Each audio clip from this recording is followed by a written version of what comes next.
What if everything your teachers taught you about taking notes may be destroying your memory?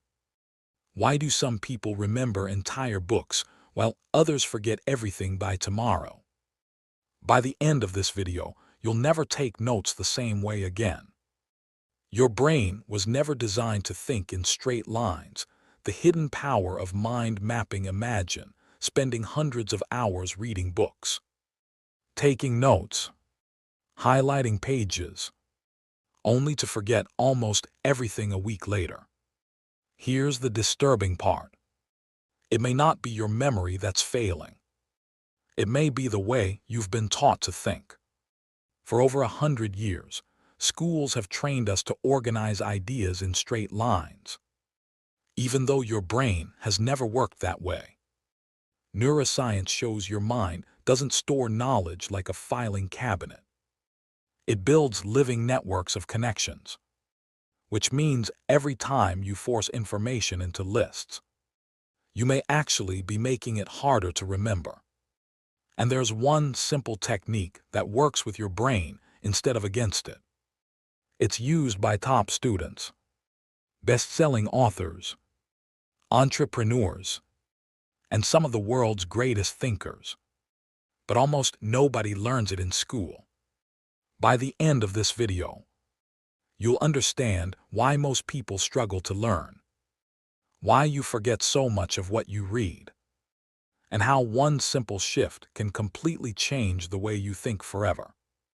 By the end of this video, you won't just know what a mind map is, but you'll understand why most people struggle to learn, remember, and organize ideas, and why changing the way they capture information can change the way they think. Think about the last time you tried to remember something important. Chances are, it didn't disappear because you weren't smart enough. It disappeared because your brain never had a chance to connect it to anything else. Here's the strange part about mind mapping. Your brain has never actually preferred straight lines. We've just been forcing it to think that way since school. Why do smart people forget so much of what they read, learn, and plan? And why does the brain naturally prefer connections over lists? Let me ask you something. Have you ever finished reading an entire book, only to realize a week later that you could barely remember any of it? Or spent hours taking beautiful notes during a lecture, only to stare at those same pages later and wonder, why doesn't any of this stick? We usually blame ourselves. We tell ourselves we need better discipline, better focus, a stronger memory. But what if the problem isn't you? What if the system you've been using since school was never designed for the way your brain actually works? Pause. From the moment we're old enough to write, we're taught to organize ideas in straight lines, one sentence after another, one bullet beneath another, one page after another. It's neat, it's familiar, and surprisingly, it's completely different from how your brain naturally builds knowledge. Your brain doesn't think in lists. It thinks in relationships. Every idea sparks another. Every memory connects to dozens more. Every new piece of information searches for something it already knows before deciding where it belongs. In other words, your mind behaves less like a filing cabinet and more like a living web. That's the simple idea behind mind mapping. But here's what's fascinating. This isn't really a story about drawing colorful diagrams. It's a story about understanding the language your brain has been speaking all along. And once you begin thinking in that language, reading changes, learning changes, creativity changes. Even the way you solve problems begins to change. So the real question isn't whether mind maps work. The real question is this: have we been taught to think in a way that's fighting against our own brains? The lie we've been taught: think back to your first day of school. Nobody sat you down and asked how your mind naturally understands information. Nobody asked how you remember names, or why one story stays with you for years while a page of facts disappears overnight. Instead, you were handed a notebook. Then came the same instruction, year after year. Write everything down, neatly in order. One line after another. One heading after another. One chapter after another. For most of us, that became the definition of learning. The more pages we filled, the more productive we believed we were. But here's something worth questioning. If that system works so well, why do so many people forget most of what they read only days later?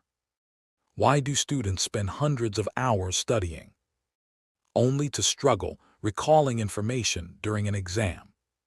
Why do professionals attend meetings, take pages of notes, and still leave wondering what actually mattered? Maybe the problem isn't attention. Maybe it isn't intelligence. Maybe it's translation. Because information doesn't become knowledge the moment you write it down. It becomes knowledge when your brain connects it to something it already understands. And that's a very different process. Think about the word apple. Your brain doesn't pull out a dictionary definition. It instantly lights up an entire network, a color, a taste, a memory. Maybe your grandmother's kitchen. Maybe your first day of school. Maybe the phone sitting in your pocket, one word. Dozens of connections. You didn't decide to make those connections. Your brain did it automatically. That's how human thinking works. Not in straight lines, but in relationships. Cam Knight returns to this simple idea throughout the book. Every new thought becomes easier to understand when it connects with thoughts already in your mind. Learning isn't just collecting information, it's building associations. Now picture two cities. The first has only one road. Every destination depends on that single route. One accident, and the entire city stops moving. The second city is different. Roads branch in every direction. There are shortcuts, side streets, connections everywhere. If one road closes, the city keeps flowing. Your brain is much closer to the second city. Every idea becomes another road leading somewhere else. The richer those connections become, the easier it is to remember, to create, to solve problems, and to see patterns that other people miss. Which raises an uncomfortable question. If your brain naturally builds networks, why have we spent years forcing it to think in lists? That's the question that leads us to mind mapping. Not as an artistic exercise, not as a productivity trick, but as an attempt to organize information in a way that feels much closer to how the mind already works. And once you see that shift, it's hard to look at a page of bullet points the same way again. Because the goal was never to take better notes. The goal was to build a better way of thinking. And that's where the real journey begins. We're going to answer a much bigger question. Why does this simple technique change the way people think? This becomes the aha moment of the documentary. The 3 hidden principles of better thinking. Here's the strange thing about modern life. Most of us don't suffer from a lack of information. We suffer from an inability to organize it. Every day, your brain is bombarded with emails, meetings, podcasts, books, articles, conversations, notifications, and ideas. The problem isn't collecting information anymore. The problem is making sense of it. Because information without structure is just noise.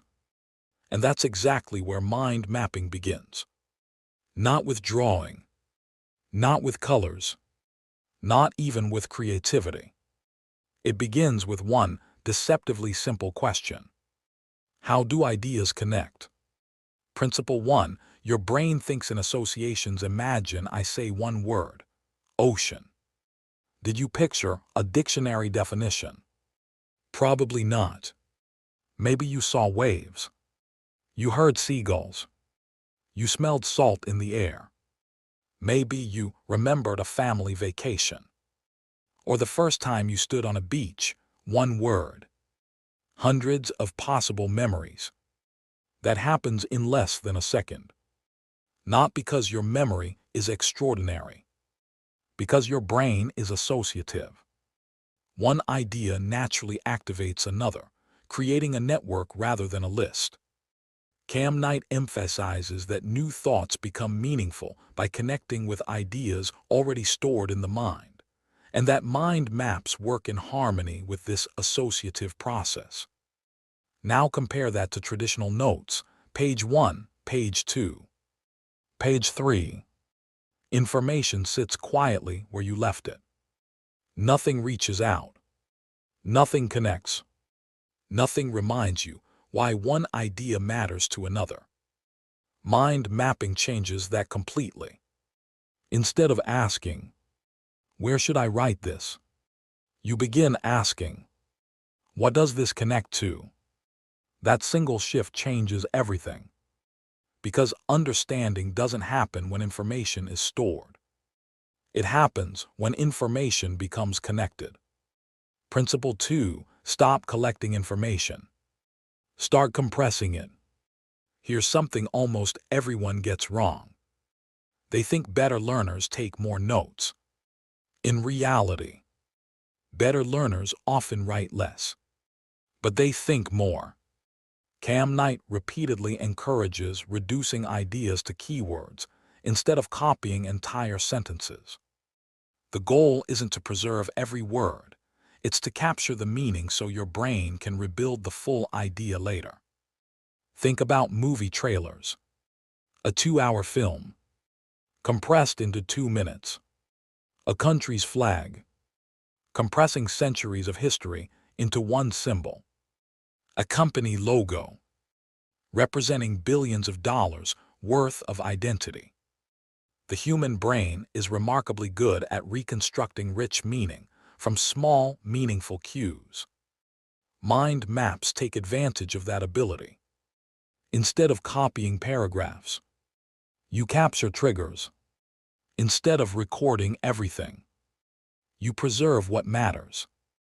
Notice what just happened. The student isn't writing faster. They are thinking harder. And that's exactly the point. Mind mapping isn't passive note-taking. It's active thinking. The moment you search for the right keyword, you're forced to understand the idea first. That's why the process itself becomes part of learning. The book stresses that mind mapping is an active process, rather than something done mechanically. Principle 3, creativity isn't magic. It's better connections.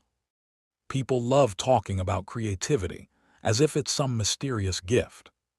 Some people have it. Others don't. But history tells a different story. Great ideas rarely appear out of nowhere. They're usually born when two unrelated ideas suddenly collide. A scientist borrows an idea from nature. An entrepreneur solves an old problem using technology from a completely different industry. A filmmaker combines history with modern storytelling. Innovation often begins with unexpected connections. That's why mind maps become powerful brainstorming tools. Instead of forcing your thoughts into neat outlines, they encourage exploration first. Judgment comes later. Cam Knight describes brainstorming as a process of generating many ideas before evaluating them, allowing quantity to come before quality, so unexpected solutions have room to emerge. Imagine trying to invent a new product. A traditional page might give you 10 ideas. A branching map invites 50. Not because you're suddenly more creative, but because every branch naturally suggests another possibility. One thought leads to 3. 3 become 10. 10 become 30. And somewhere in that expanding network, you discover the idea you never would have found by thinking in straight lines. A university student turns a difficult textbook into one page they can actually remember. A novelist builds an entire fictional world from a single central idea. A startup founder untangles a complicated business plan. A project manager sees relationships between teams that were invisible inside spreadsheets. Different people, different goals, same thinking process. That's the hidden lesson of mind mapping. It isn't teaching you to draw better diagrams. It's teaching you to think in relationships instead of isolated facts. And once your thinking changes, everything built on top of that thinking begins to change too. But here's where the story becomes even more interesting. Because the biggest misconception about mind mapping isn't that it looks childish. It's that people believe it's just another productivity tool. It's not. It's something much deeper. And once you understand that, you'll never look at learning the same way again. Mind mapping isn't really about note-taking. It's about changing how you think. There's a myth we've been carrying for generations. A myth so familiar, most of us never stop to question it. It sounds like this: the more information you collect, the smarter you become. At first it feels true. More books, more courses, more notes, more highlights, more saved articles you'll read later, more productivity apps, more folders, more documents. We keep adding, because adding feels like progress. But let me ask you something. Have you ever cleaned your desk, only to discover stacks of notebooks you completely forgot existed? Or opened a folder called Important Notes and realized you couldn't remember writing any of them? If knowledge were simply about collecting information, those notebooks should have made you an expert. But they didn't, because information isn't knowledge. Knowledge is organized understanding. The difference between a warehouse and a city: imagine two places. The first is an enormous warehouse. Inside are millions of boxes. Everything you've ever learned is stored there. Nothing is lost, but nothing is connected either. Finding one idea means searching through endless shelves. Now picture a city. Every building connects to roads. Every neighborhood connects to another. You don't memorize the city. You navigate it. That's the difference. A warehouse stores. A city connects. Most people build warehouses inside their minds. Mind mapping encourages you to build cities. And cities are far easier to navigate. But why we forget: think about the last movie that made you cry. You probably remember scenes, faces, music, conversations. Years later. Now think about page 47 of a textbook you studied 3 months ago. Probably gone. Not because your memory failed. Because stories create relationships. Lists usually don't. Cam Knight argues that understanding improves when ideas are connected, rather than treated as isolated facts. That's why the technique emphasizes relationships over long, disconnected notes. Memory isn't a filing cabinet. It's a network. The richer the network, the easier the recall. The real purpose of mind maps here's where almost everyone misunderstands mind mapping. People think it's a different way to take notes. But that's like saying a telescope is just a different way to look, or a microscope is just a different way to see. They don't simply change what you look at. They change what you're capable of noticing. Mind maps do exactly that. They reveal relationships that linear notes often hide. Suddenly, patterns become visible. Missing pieces stand out. Ideas begin talking to one another. That's why writers use them to build stories. Entrepreneurs use them to organize businesses. Students use them to study. Researchers use them to untangle complex topics. Different problems, same principle. Relationships create understanding. The book demonstrates this repeatedly by applying the same visual thinking approach to reading, research, writing, planning, brainstorming, projects, and learning, rather than treating mind mapping as a single-purpose tool. A story that changes everything. Imagine two students preparing for the same final exam. The first studies exactly the way most of us were taught. They read every chapter, highlight every important sentence, fill notebook after notebook. By exam day, they've accumulated hundreds of pages. The second student does something different. Instead of copying information, they stop after every chapter and ask one question. How does this connect to everything else? Slowly, a map begins to grow. One idea leads to another. Concepts branch outward. Relationships appear. By the end, their entire understanding of the subject fits on a handful of pages. Not because they learned less, because they understood more. That's the difference. The first student memorized information. The second built a mental model. And mental models last far longer than memorized facts. Maybe that's the real lesson hidden inside this book. Mind maps aren't valuable because they're colorful. They are valuable because they force you to ask better questions, not, what should I write down, but, how does this idea connect? And once that question becomes a habit, you stop collecting information. You start building understanding. And understanding is what changes the way you think. Which leads to one final question. If this way of thinking works for studying, could it transform every other part of life too?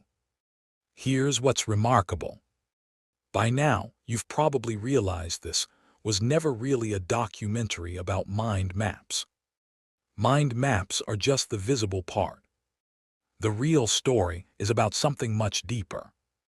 It's about learning to think in relationships instead of fragments. Because once you change the way ideas connect, everything built on those ideas begins to change too. Reading. Think about reading. Most people measure success by pages completed. But reading isn't a race. The goal isn't to reach the last chapter. The goal is to finish with a mind that's different from when you started. That's why Cam Knight encourages active engagement, previewing ideas, identifying key concepts, and building connections rather than passively moving through text. The next time you finish a chapter, don't ask, what did I just read? Ask, how does this change what I already know? That single question can turn reading from information gathering into understanding. Work. Now think about work. Projects rarely fail because people don't work hard enough. More often, they fail because nobody can see the whole picture. One team focuses on deadlines. Another focuses on budgets. Someone else focuses on customers. Everyone is working, but nobody sees how the pieces fit together. That's where visual thinking becomes powerful. Instead of staring at isolated tasks, you begin seeing relationships, cause and effect, dependencies, opportunities, problems before they become disasters. The book applies this same principle to planning, project management, and group collaboration. emphasizing that visual organization helps reveal both the big picture and the smaller connected parts. Creativity people often say, "I'm just not a creative person." Maybe. But maybe creativity has been misunderstood. What if creativity isn't about producing ideas from nothing? What if it's about noticing connections other people overlook? A musician blends two different styles. An inventor borrows a solution from nature. A teacher explains physics through a simple story. None of those ideas appeared out of thin air. They emerged because one idea connected to another. And that's exactly the habit mind mapping encourages. Not forcing inspiration, but creating more opportunities for it. Life, and maybe this is the biggest surprise of all. The same thinking process works almost everywhere. Planning your week, learning a language, starting a business, writing a book, preparing for an interview, organizing your finances, even making sense of your own goals. Different challenges, same principle. Find the connections, then build from there. Throughout the book, Cam Knight demonstrates this versatility by applying mind mapping to research, writing, planning, goals, brainstorming, creative projects, learning, and everyday organization. The bigger lesson, maybe that's why this technique has lasted for decades. Not because drawing branches is magical. Not because colors somehow make people smarter. But because it reminds us of something we've quietly forgotten. Your brain was never designed to memorize isolated facts. It was designed to build meaning, to connect, to explore, to discover patterns, to turn scattered pieces into something whole. And perhaps that's what learning has always been. Not filling an empty mind, but growing a living one. So maybe the greatest benefit of mind mapping isn't that you'll remember more. Maybe it's that you'll begin seeing the world differently. Not as disconnected pieces, but as one enormous web of ideas, waiting to be connected. Think back to where we started. You weren't struggling because you were lazy. You weren't struggling because you lacked discipline. And you certainly weren't struggling because your brain wasn't capable. You were simply trying to solve a network problem with a linear tool. For years, many of us believed learning meant collecting more. More notes, more books, more highlights, more information. But maybe learning was never about collecting. Maybe it's always been about connecting. Connecting one idea to another, one experience to the next, one question to a deeper question. Because every breakthrough you've ever had started with a connection you hadn't seen before. A scientist sees a pattern no one else noticed. An entrepreneur connects two unrelated industries. An artist blends ideas from completely different worlds. A student suddenly understands a concept that made no sense just moments earlier. The moment is different. The process is the same. A new connection is born. Maybe that's why this simple technique has survived, while countless productivity trends have come and gone. Because it isn't really teaching you how to organize paper. It's teaching you how to organize thought. And once your thinking becomes clearer, your decisions become clearer. Your writing becomes clearer. Your learning becomes deeper. Your creativity becomes richer. Not because you've changed your brain, but because you've finally started working with it, instead of against it. So here's a challenge. The next time you read a book, don't reach for your highlighter first. Don't try to copy every sentence. Instead, start with one idea. Write it in the center. Then ask yourself one simple question. What does this connect to? Then ask it again and again. You might be surprised how quickly scattered information begins to turn into genuine understanding. Because that's how knowledge grows. Not in straight lines, but in branches.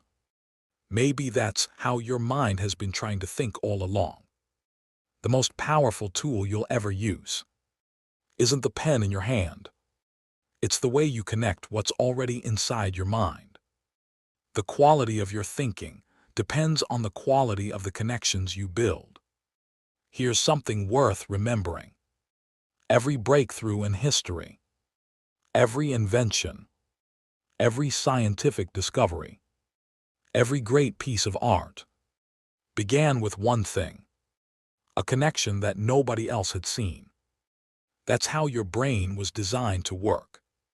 Not by memorizing isolated facts, but by connecting ideas into something meaningful. So the next time you open a book, don't ask, "What should I remember?" Ask, "What does this connect to?" That one question can transform the way you learn, solve problems, create, and even see the world.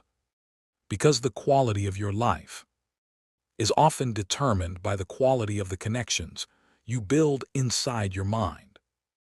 If this video changed the way you think, subscribe, because the next idea you connect might be the one that changes everything.